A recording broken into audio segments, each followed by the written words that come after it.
Graça e paz, queridos, boa noite. Sem nos delongarmos, eu quero pedir que você abra a sua Bíblia no texto do profeta Daniel. Nós continuaremos hoje aquilo que iniciamos no domingo passado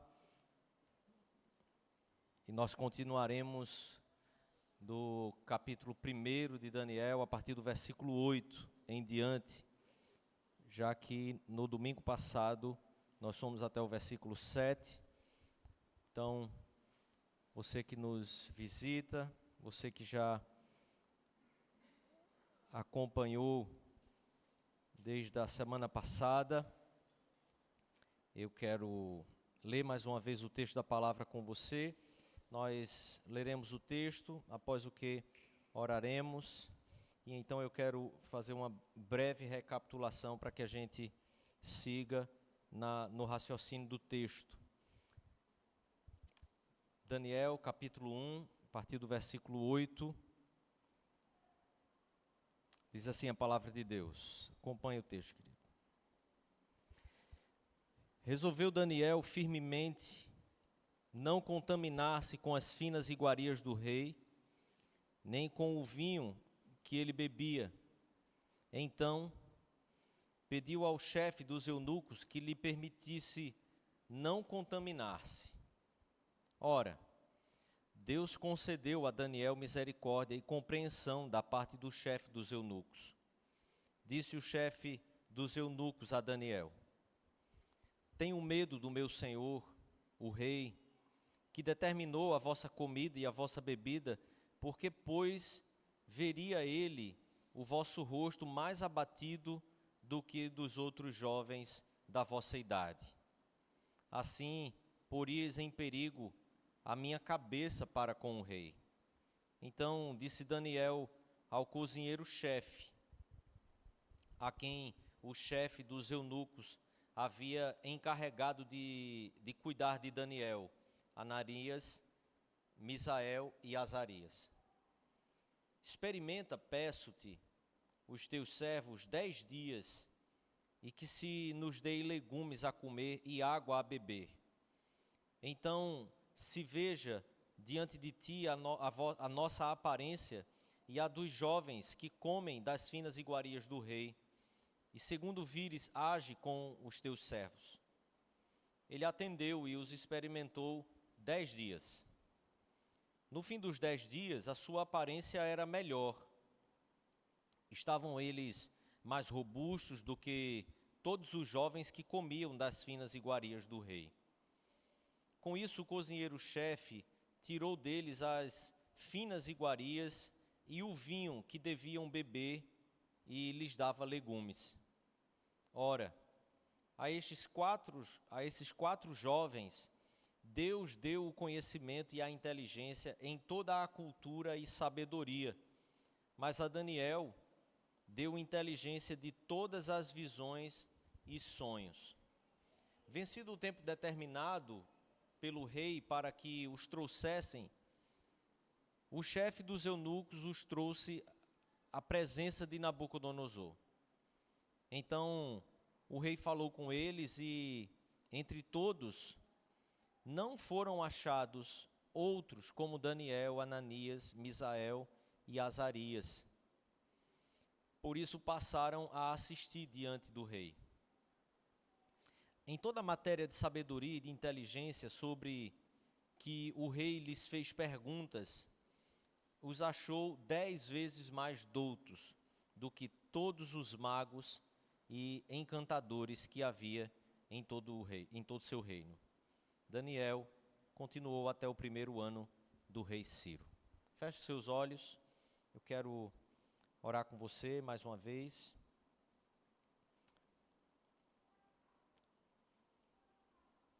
Pai querido, em nome de Jesus, pedimos aqui a Tua direção, Senhor. Que o Teu Espírito tenha misericórdia de nós. Ao meditarmos aqui na Tua palavra, rogamos que o Senhor, pelo Teu Espírito, nos conduza ao entendimento. E esse entendimento, Deus, de fato, conduza o nosso coração a nos arrependermos, a nos deixarmos nos conduzir pelo Senhor, a deixar com que a nossa vida seja transformada e modificada pelo poder que somente o Senhor tem e somente o Senhor pode fazer em nossa vida. Haja assim, Senhor, em nós essa noite, nos dando discernimento, Senhor, da palavra que o Senhor nos deu. Em nome e por amor de Jesus. Amém, Pai. Amém. Como disse, então, eu quero pontuar aqui algumas coisas para que a gente possa fazer uma breve recapitulação e, em seguida, entrarmos no restante desse texto, que seria o alvo da nossa meditação hoje. Eu quero lembrar a você que o texto de Daniel é, via de regra, um texto muito encarado apenas na perspectiva apocalíptica que ele tem, na perspectiva escatológica que ele tem, mas nós pontuamos aqui na semana passada como que ele é dividido em duas partes. Numa primeira parte, uma perspectiva mais histórica, uma narrativa, nos colocando no contexto histórico, na datação em que tudo isso aconteceu e que o texto é entregue para nós para que a gente perceba a historicidade de todo esse caminho e onde Daniel está na história, o que Deus está fazendo naquele determinado momento da história.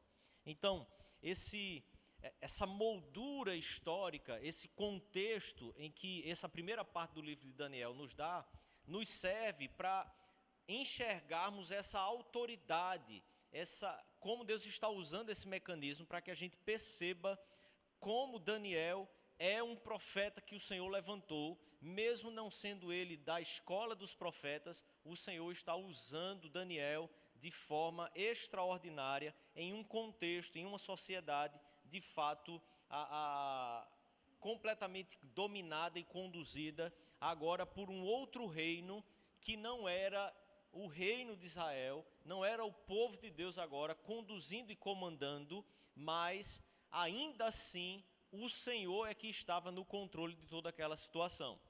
Então, essa perspectiva ou essa visão histórica do livro nos serve para percebermos essa moldura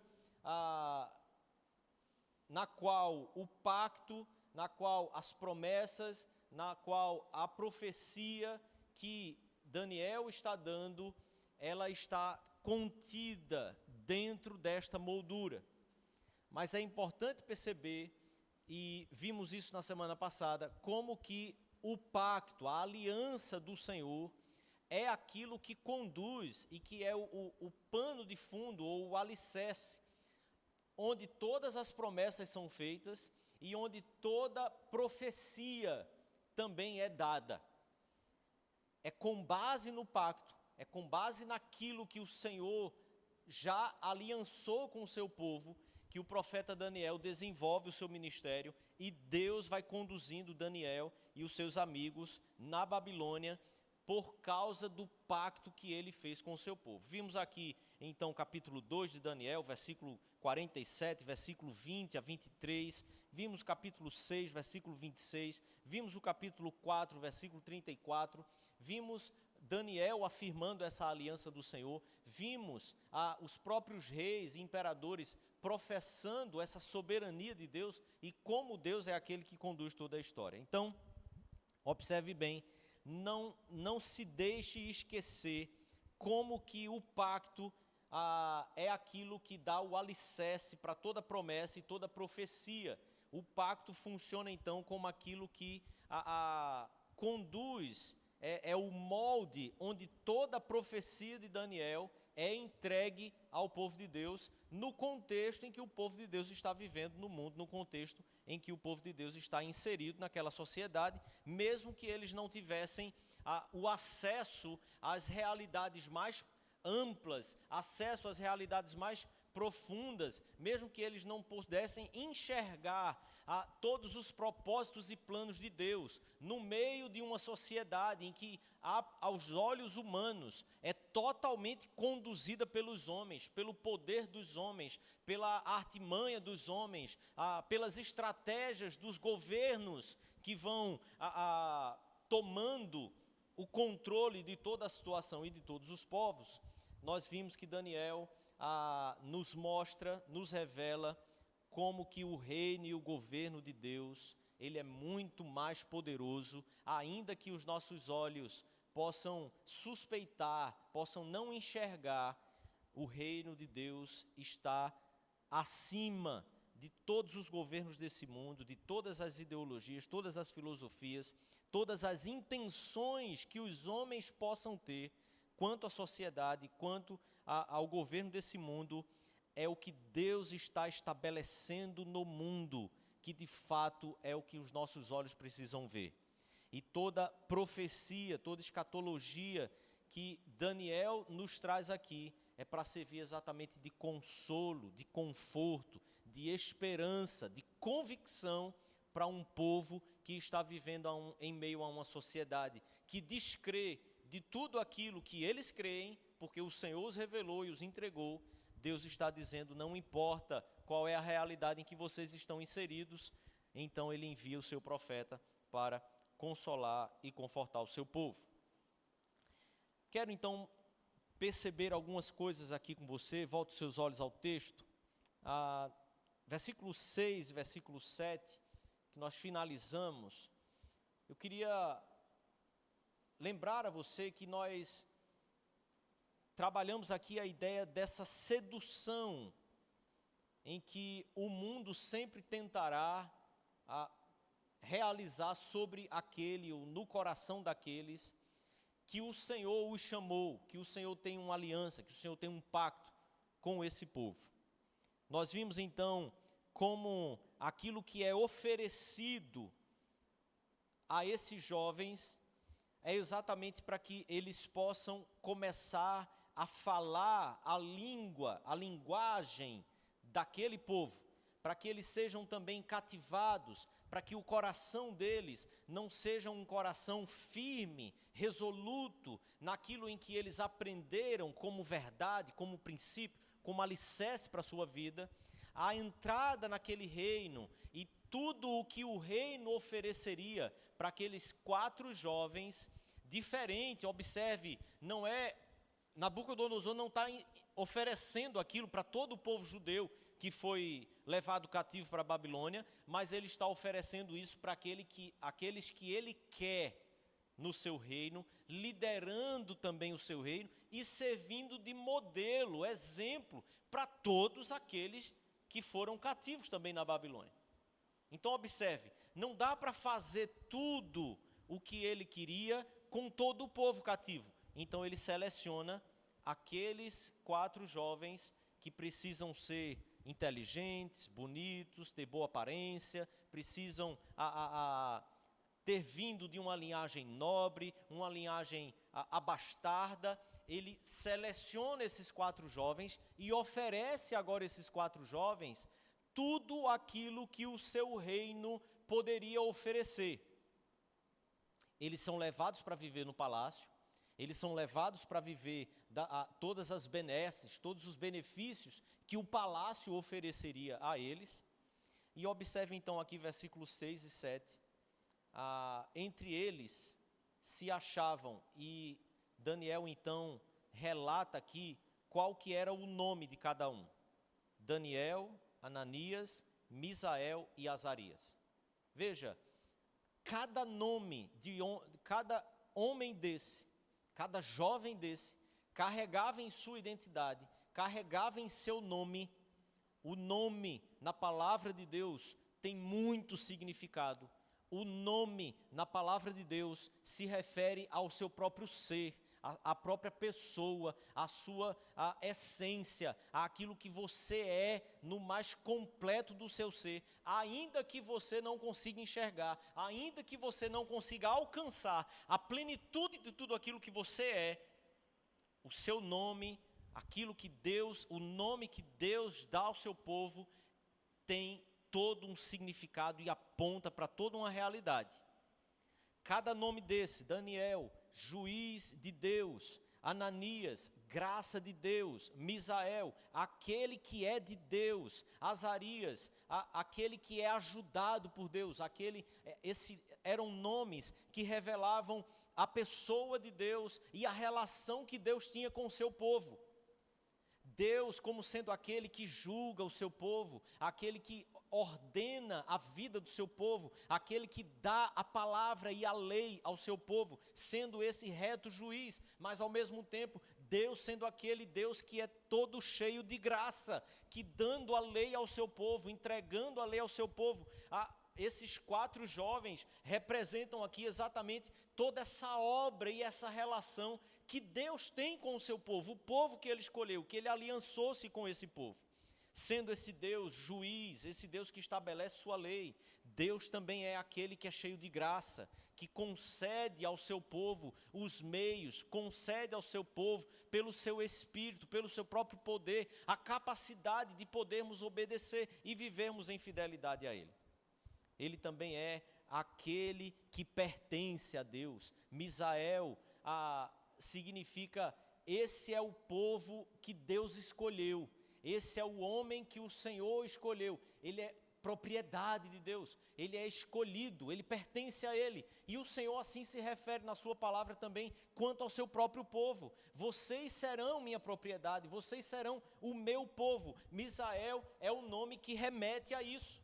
Azarias é aquele que recebe a ajuda de Deus, num sentido da dependência que o homem tem, a dependência que o povo de Deus tem de Deus. Veja, se não formos ajudados por Deus, se não for Deus que nos conduz em seu caminho, se não for Deus que guie o nosso coração, que cuide do nosso coração, nunca jamais eu e você teríamos a capacidade de andarmos nos retos caminhos do Senhor. E assim, quando olhamos para toda a palavra de Deus, é o que nós enxergamos. O povo de Deus, sem o auxílio de Deus, sem a ajuda de Deus, sempre andou por caminhos errantes. Essa é uma realidade que está posta sobre a sua vida e sobre a minha vida. O povo de Deus é exatamente isso. Um povo que Deus escolhe, um povo que Deus dá a lei, um povo que Deus ajuda para que eles possam caminhar nessa lei, debaixo da sua própria graça, porque Ele sabe que somos pó. Ele nos fez, Ele nos criou, Ele sabe quem é esse povo. Esses 4 amigos carregam esse nome. Isso não é uma coincidência. Esses 4 amigos, em um contexto em que o povo de Deus está sofrendo por causa da quebra da aliança, sofrendo a dura pena, sofrendo o peso da mão de Deus. E o versículo 2 nos lembra que é Deus que entregou nas mãos de Nabucodonosor esse povo. Nabucodonosor não tem nada a ver com isso. Não é ele que era o forte dessa história. Deus é que estava entregando o seu povo nas mãos dele. Por isso, é a aliança que tem sempre a primazia aqui. É a relação estabelecida de Deus com esse povo que tem a primazia e que deve ser ressaltado sempre aqui. O interessante, versículo 7, é que os nomes desses jovens são mudados. As intenções de Nabucodonosor, as intenções daquele governo, daquele governante, as intenções escusas, as intenções muitas vezes negadas quando perguntadas, mas pelas ações e pelas atitudes sempre evidentes. Ele muda o nome deles. A Daniel, ele dá o nome de Beltesazar, a Ananias, o de Sadraque, a Misael, o de Mesaque, e a Azarias, o de Abdenego. O interessante é perceber que aqueles jovens que carregavam o nome de Deus, juntos, representando ali toda uma relação que o Senhor estabeleceu com o seu povo, uma relação que Deus tinha pactuado com esse povo. As intenções daquele governante agora era mostrar para esses jovens que serviriam de modelo e de exemplo para aqueles que também eram povo de Deus e estavam espalhados agora pela Babilônia. Ele dá nomes agora que faz referência aos deuses que eram adorados na Babilônia. Observe o nome que representa o próprio ser, a própria personalidade, a própria pessoa, sendo modificado para representar aquilo que Nabucodonosor queria que eles fossem, queria que eles crescem, queria que eles vivessem de tal forma que eles mesmos pudessem se identificar e se perceber agora como outra coisa, agora como outra pessoa, independente daquilo que a própria natureza e o próprio decreto de Deus, a própria afirmação de Deus já havia dito e afirmado sobre eles. Então, o nome dado a Daniel, Belsazar, significa tesoureiro do Deus que eles adoravam, Bel.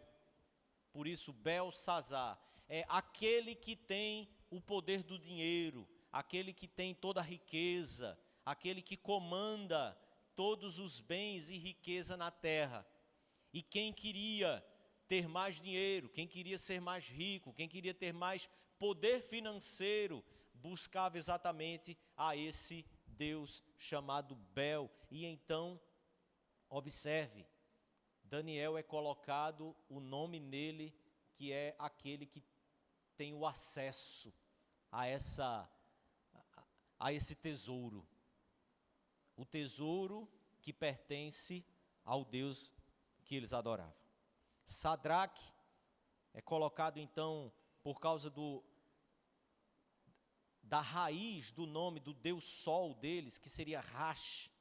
Então, o Sadraque, que não é como essa nossa pronúncia, mas no hebraico teria essa finalização mais para um Rash do que Sadraque. Esse Deus Sol que é adorado por eles como aquele que governa o mundo, aquele que tem o controle sobre as coisas, aquele que tem o controle sobre as contingências da vida, sobre o acaso.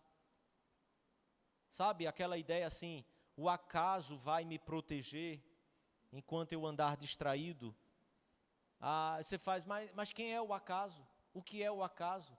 Como ele me protege? Bem, se você adorar ao Deus Rash, talvez seja aquilo que você está professando ali como sua fé. Mas a ideia de que ele tem o poder de estabelecer a ordem nessa vida, o destino. Então, tudo o que está sendo falado nessas entrelinhas é exatamente o que faz parte da sedução que está sendo produzida ali, tentando atacar, tentando alcançar aqueles jovens para que eles fossem de fato seduzidos. E observe como, eu não vou me deter no Misael e Azarias, mas apenas para você seguir a sequência. O nome de Misael é Mesaque, que é aquele que pertence a Sacha. Por favor, não é referência a ninguém, para ninguém me perseguir na internet. Que seria a deusa do prazer, uma referência à liberdade de sexo, à liberdade sexual. E Azarias é Abdinego, que seria o servo do fogo, ou adorado como um Deus, que seria um Deus punidor, um Deus que julga, um Deus que define quem morre, quem vive, um Deus que tem o poder de dizer o que é certo e o que é errado. Então, imagine que quando uma civilização adora a todos os deuses dessa forma, ou a diversos deuses dessa forma, a ideia não é que você seja ou pertença a apenas um desses deuses, mas a ideia é de que eles formem um grande panteão que de fato estabelece na sua mente e no seu coração a visão de mundo, a visão daquilo que tem valor, a visão daquelas coisas que devem ser buscadas por você, a visão daquelas coisas que você deve correr atrás na sua vida. Observe que é exatamente pontos que são colocados aqui e tudo aquilo no qual o nosso próprio coração sempre está lutando, sempre está tentando combater esse combate na tentativa de ser fiel a Deus, nós somos tentados exatamente quando queremos estabelecer o que é certo e o que é errado, quando queremos ser aqueles que julgam sobre todos os caminhos da nossa vida, se está correto ou não, e dizemos que a palavra de Deus, pregada por homens de Deus, necessariamente não está dizendo aquilo que está dizendo, quando lutamos tantas vezes na dificuldade de estabelecer uma pureza na área da sexualidade, na área sexual em nossa vida, quando lutamos quanto a esse desejo, muitas vezes, de ter o controle das coisas e queremos manter a nossa vida muito bem estruturada, muito bem organizada, de maneira que nos traga uma sensação de que coisas fora do nosso controle jamais acontecerão, porque você é uma pessoa muito bem organizada, você é uma pessoa muito bem estruturada, você é uma pessoa que planeja tudo muito bem, você tem tudo na ponta do lápis, e isso te dá aquela sensação de que você está seguro, e a tua segurança muitas vezes não está sendo colocada em Deus, porque tantas vezes, quando as coisas se chegam fora do nosso controle, e nós nos vimos sendo pego no contrapé da nossa própria capacidade de reação, e é aí aquele momento que nós até pensamos assim, se eu tivesse um pouco mais de dinheiro, talvez eu conseguiria resolver essas coisas. Se eu tivesse um pouco mais dessa liberdade como tesoureiro de Bel, eu poderia de repente resolver algumas paradas na minha vida que eu até hoje não consigo resolver. Então observe, versículo 8, o texto diz que Daniel resolveu firmemente. Aqui está a grande questão.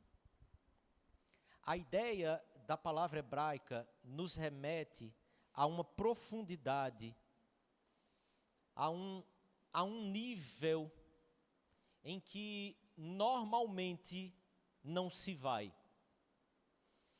Há uma resolução interna, há uma convicção interna, que muitas vezes nós não chegamos a um nível tão profundo. Nós costumamos nadar por águas mais rasas. Daniel resolve firmemente, é o termo que está sendo colocado aqui. A ideia é que o pacto que Daniel já havia aprendido, eles estão sendo levados cativos para a Babilônia, jovens ainda, e tudo aquilo que eles haviam recebido na sua educação, tudo aquilo que eles haviam recebido na sua caminhada com o povo de Deus, é aquilo que está pulsando na convicção do seu ser, como alicerce do seu ser, e por isso é que lá no fundo do seu coração, firmemente, Daniel resolve não se contaminar com as finas iguarias do rei. Não é porque os judeus tivessem uma dieta, como é que diz, frugívora, ou para comer só legumes. Você sabe que o judeu gostava de um churrasco, o judeu gostava de uma carne. Mas observe, claramente, o reinado babilônico possuía algumas iguarias. Sabe o que esse termo significa? Comidas exóticas, comidas esquisitas, sabe? Uns bichos assim meio estranho, umas feras assim do campo meio que de repente a pessoa encontra lá perdido, vai lá, mata e come.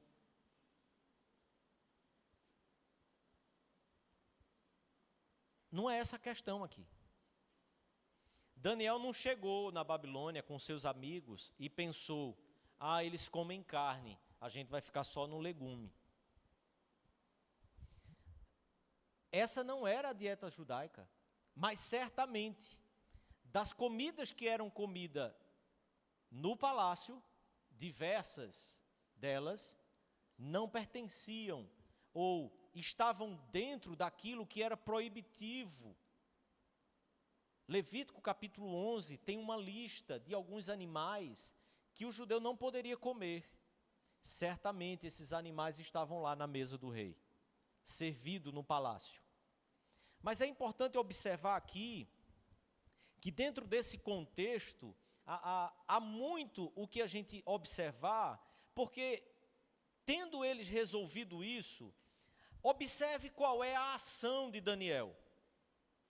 Há uma convicção aqui que está regendo ele e esses amigos, que faz com que eles tomem uma atitude que aparentemente poderia significar algo tolo, algo banal.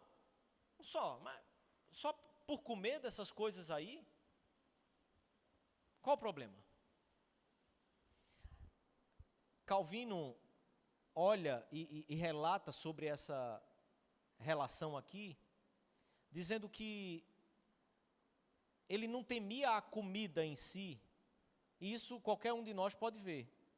A questão não está na comida, no mastigar aquilo, e se aquilo vai fazer mal à sua saúde, mas a questão ali a ser rejeitada ou evitada é exatamente o perigo da sedução, o perigo da tentação, o perigo dos prazeres que aquele império, aquele reino poderia começar a produzir desvios do coração daqueles homens.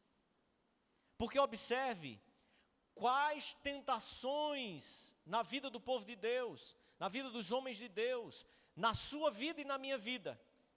Quais foram as tentações que o diabo jogou para que você tropeçasse, que foram coisas gritantes e óbvias, como sendo de fato caminhos de morte para a sua vida. As tentações nunca vão aparecer para o povo de Deus, dizendo a própria identidade dela e dizendo, se você tomar esse caminho, você morrerá, por isso entre. Me faça o favor. Não, a tentação sempre vem com pequenas coisas, que aos nossos olhos são insignificantes, e de fato podem ser, mas cada uma dessas pequenas coisas passam a desenvolver no seu coração uma disposição para um passo a mais. Você sempre vai tendo a coragem de ir um pouco mais longe.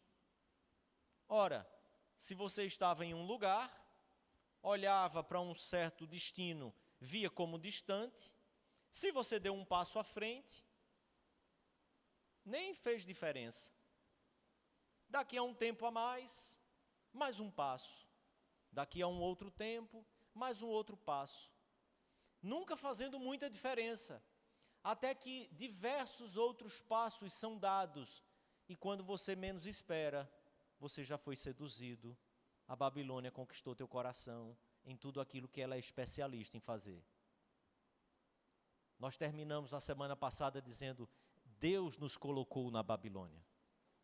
O mundo em que vivemos é essa Babilônia. Mas a questão não está nela, mas nas decisões e nas resoluções que existem em nosso coração. Por causa dessa resolução, versículo 9 diz que Deus concedeu misericórdia e compreensão da parte do chefe dos eunucos. Veja, há uma decisão tomada, há um discernimento mais profundo. Repetindo, há um discernimento mais profundo quanto às verdades de Deus, a palavra de Deus, no dia a dia desses homens, por causa daquilo que eles aprenderam. É esse discernimento mais profundo que muitas vezes nós chamamos de radicalismo. Isso é radical demais. Pronto, agora fulano decidiu que não vai mais trabalhar em tal lugar. porque lá a barra estava pesada demais, ele viu que já não estava dando, ele tentou de várias formas, e a gente vai trabalhar um pouco isso aqui. Tente mais. Mas primeiro há uma decisão de ser profundo naquilo que é a verdade da palavra de Deus. Não negocie. E nessa decisão do coração, Deus vai concedendo graça e misericórdia no nosso caminho, neste mundo. Deus concede graça e misericórdia. E qual é a postura de Daniel? Ele procura então para conversar. Olha, vamos fazer o seguinte, dá para dar uma liberada aí? A pessoa responsável por ele compreende, até entende a situação dele. Mas aí, veja, é assim nesse mundo. Quando a minha cabeça e a tua estão a risco, eu vou escolher qual, a minha cabeça ou a tua? Ora, lá no seu trabalho, quem vai colocar a cabeça a prêmio a seu favor, para que você seja livre, para que você se mantenha no seu emprego? Ninguém fará isso. Daniel tenta mais uma vez. Sai do chefe e vai agora para o cozinheiro-chefe. Aí ele chega no cozinheiro-chefe, só dá para ajeitar aí o negócio e tal. Veja, não tem uma guerra religiosa aqui. Eles estão ali servindo ao rei, eles estão ali debaixo do mesmo governo. Agora, certamente, eles têm um Deus, adoram a um Deus, que não é o Deus que Daniel adora, que não é o Deus que os seus amigos adoram. Tendo esse Deus em seu coração, o que acontece é que ele vai conversar. Me libera disso aí. Então a proposta é, vamos testar então? A gente faz um teste. Veja, não há sentido orgânico aqui, no fato em que o texto nos diz que 10 dias depois, esses homens eram mais fortes, mais robustos, e a aparência deles estava muito mais corada do que aqueles outros homens. Por causa de 10 dias, você fica olhando e tentando achar um problema do texto, porque você olha com a mente da ciência e pensa, poxa, mais 10 dias comendo só legume, talvez não fizesse deles muito mais saudável, muito mais corado e muito mais forte. Porque a grande questão aqui não está na comida em si, mas na resolução que é tomada no coração e na misericórdia que Deus concede, porque afinal de contas, Deuteronômio nos ensina, capítulo 8, versículo 3, nem só de pão viverá o homem. E quando o Senhor estava falando isso em Deuteronômio com o seu povo, ele também não estava falando da capacidade que o pão tem quando você come, de poder nutrir você, suprir para você os nutrientes necessários que a sua biologia, o seu organismo necessita. Deus está dizendo, ainda que você precise comer, come porque eu defini que é assim, eu determinei que é assim, e por isso se você não comer aquilo que convencionalmente está posto como sendo as coisas que devem nutrir e tem a capacidade de nutrir alguém, é o Senhor que dá ao teu corpo a capacidade de pegar dos alimentos aquilo que eles podem te dar. Porque esse mesmo Deus pode tirar essa capacidade de você. Então observe como isso seria verdade se no deserto não fosse assim que o Senhor agisse com o seu povo. Mas é tão verdade o ensino, que o que Deus está fazendo no deserto com o povo dele, é exatamente dando um maná, para que esse povo vivesse comendo aquilo. Ia lá, como um orvalho, colhia e comia. Todo santo dia, manhã, tarde, noite. E sabe o que aconteceu? Aquele povo crescendo, se multiplicando no deserto. Comendo o quê? Maná. Ou o pão que Deus deu a eles no deserto. É nesse contexto que Deus diz, ei, nem só de pão viverá o homem. mas de toda a palavra que procede da boca de Deus. Jesus responde quando Satanás tenta ele no deserto. Manda que essas pedras se transformem em pão. Nem só de pão viverá o homem. O povo já foi ensinado disso. Aqueles que têm a resolução firme no coração entenderam isso. E podem ser, aos olhos de quem não entende, radicais o suficiente. Porque sim, a palavra de Deus é o que de fato pode nutrir o povo de Deus. Quando eu e você temos a nossa vida colocada nas mãos dele, acredite, querido, não é só da tua alma que ele vai cuidar. Não é só do teu coração que ele vai cuidar. Ele cuida de você. É assim que ele faz com o seu povo. Ele cuida de você. Por isso, observe como esse temor dessa sedução, ou o zelo pela aliança, faz com que eles decidam, faz o Senhor os abençoar, faz o Senhor então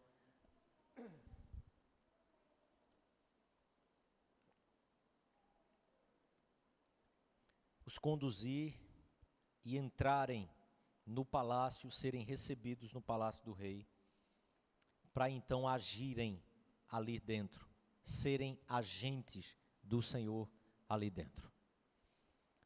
É impossível ser agente de Deus no mundo se nós ficarmos fugindo do mundo. Mas é impossível ser agente de Deus no mundo se não houver uma resoluta decisão em nosso coração de não se contaminar com as seduções que o mundo nos faz, com a sedução que ele promove para a gente. Por isso, irmão, nossa identidade não pode ser alterada.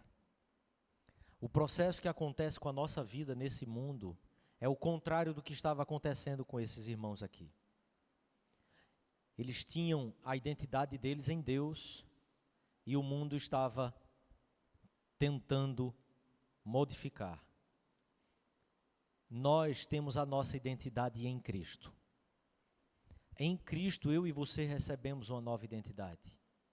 Mas o mundo o tempo inteiro tenta dizer a você, não precisa assim, não precisa disso, não precisa tanto exagero, não precisa ser tão bitolado, não precisa ser tão criterioso com tanta coisa. Não, dá para ceder em algumas coisas. Tem coisas nesses palácios que são boas, são legais. Basta um passo e você começa a ceder até que você já foi completamente seduzido.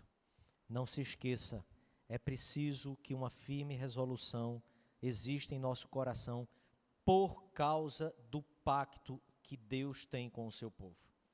É essa realidade do pacto, da aliança, que pode fazer eu e você ter o discernimento mais profundo para termos ações e posturas mais firmes, mais resistentes às seduções que constantemente tentam nos cativar e nos aprisionar. É lembrar do pacto, é lembrar dos mandamentos, é lembrar da palavra de Deus, é lembrar de tudo aquilo que está posto como sendo o caminho que Deus tem para o seu povo.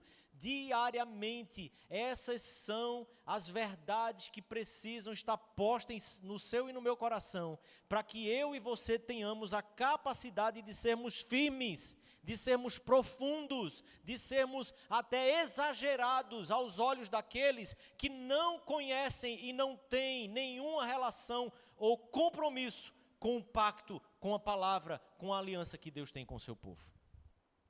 Quando eu e você nos voltamos a essa palavra, a essa aliança, eu e você passamos a ser mais firmes e passamos a resistir de maneira mais forte as tentações que o mundo nos traz.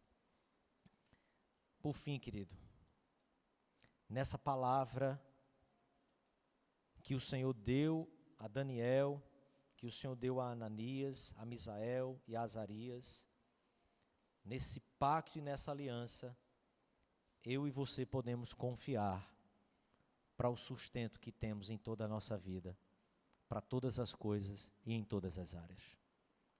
O que a palavra de Deus nos ensina é que o justo jamais vai mendigar o pão. Mas não se esqueça, não só de pão viverá o homem, mas de toda palavra que procede da boca de Deus.